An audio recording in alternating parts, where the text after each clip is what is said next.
ಎಲ್ರಿಗೂ ನಮಸ್ತೆ. ನಾನು ನಿಮ್ಮ ಅನನ್ಯ.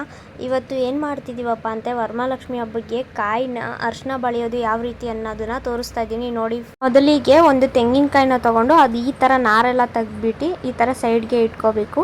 ನೆಕ್ಸ್ಟ್ ಒಂದು ಬೌಲ್ಗೆ ಗೋಧಿ ಹಿಟ್ಟನ್ನ ತೊಗೊಂಡು ಅದಕ್ಕೆ ತಕ್ಕಂತೆ ಮಿಕ್ಸ್ ಮಾಡ್ಕೊಡೋಕ್ಕೋಸ್ಕರ ಅರಿಶಿನ ಹಾಕ್ಕೋಬೇಕು.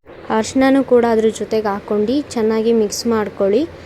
ಮಿಕ್ಸ್ ಮಾಡ್ಕೊಂಡಾದ್ಮೇಲೆ ಸ್ವಲ್ಪ ನೀರು ಕೂಡ ಅದಕ್ಕೆ ಹಾಕ್ಕೊಂಡು ನೀರನ್ನು ಕೂಡ ಜೊತೆಗೆ ಮಿಕ್ಸ್ ಮಾಡ್ಕೊಳ್ಳಿ.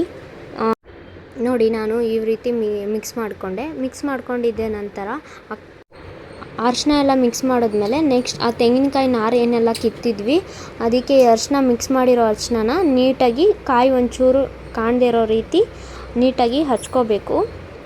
ನೋಡಿ ಈ ರೀತಿ ಹಚ್ಕೊಳ್ಳಿ.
ನೋಡಿ ನೆಕ್ಸ್ಟ್ ಫೈನಲ್ ಆಗಿ ಈ ಥರ ಬಂದಿದೆ.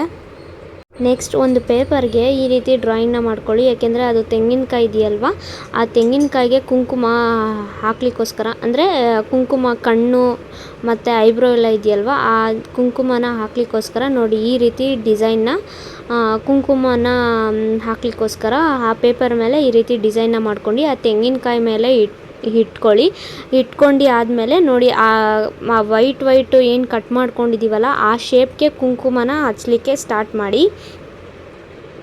ಕುಂಕುಮನ ನೀಟಾಗಿ ಆ ಹೋಲ್ ಏನಿದೆ ಆ ಪೇಜ್ ಹೋಲ್ ಒಳಗಡೆ ನೀಟಾಗಿ ಹಚ್ಕೋಬೇಕು.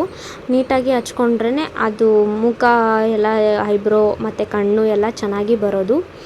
ಚೆನ್ನಾಗಿ ಬಂದ್ರೇ ಕಾಯಿ ಹಚ್ಚಿರೋದೆಲ್ಲ ಚೆನ್ನಾಗಿ ಕಾಣಿಸೋದು. ನೋಡಿ ಹಚ್ಕೊಳ್ಳಿ. ನಾವು ಮಾಡಿದ್ವಿ, ಚೆನ್ನಾಗಿ ಬಂದಿತ್ತು. ನೀವು ಈ ಟ್ರಿಕ್ನ ಟ್ರೈ ಮಾಡಿ ನೋಡಿ, ಚೆನ್ನಾಗಿ ಬರುತ್ತೆ.